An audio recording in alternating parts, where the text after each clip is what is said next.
Live look over 7th and Rangeline as we find ourselves about a quarter past the 5 o'clock hour. 76 degrees right now. The wind has really picked up, gusting at 35 miles per hour at Joplin Regional Airport. At least it's coming in from the south. A very warm morning. As a matter of fact, we've been talking about temperatures that have been down in the low 60s for the most part the entire work week. Now we're talking about already being in the 70s, an indicator that not only the warm temperatures are here, but the humidity from what we had yesterday afternoon is here to stay.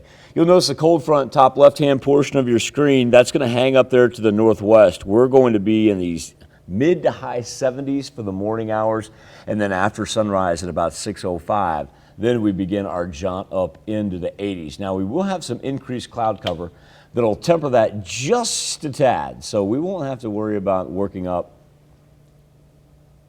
We won't have to worry about working up into the high 80s or anything like that. So clouds are going to help a little bit. But other thing too, blustery to the point where we may end up with some elevated fire concerns. That's something we haven't talked about in quite some time. So the humidity actually may be a little beneficial from keeping us way too dry. And you'll notice there, look at Wichita. Notice the swirl right there? Well, that's exactly where that cold front is as well. So we get the southerly flow. We're waiting on our cold front. Remember, that'll be here for the weekend. Let's put Future Track into motion. Take a look at what we've got for today.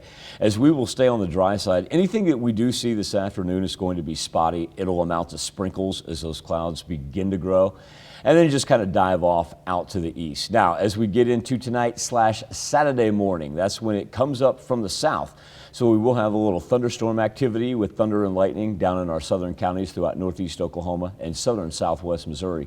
And then we begin to build through southwest Missouri. If you're out to the west and southeast Kansas, up to the north, you're going to stay on the dry side. That will not be the case for the central, south, and eastern portions. Then as that thing begins to grow and into Saturday, temperatures still not too bad, but after that, that cold front does drop in from the northwest, and what it does, dropping us down to the 60s there for Sunday and Monday.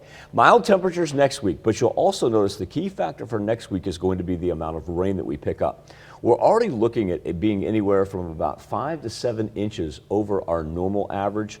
And when we talk about compared to last year, if you remember right, especially during the course of March, we talked about historic rainfall. Well, we're not quite there yet, but believe it or not, we have actually picked up more rain this year than what we did throughout 2021.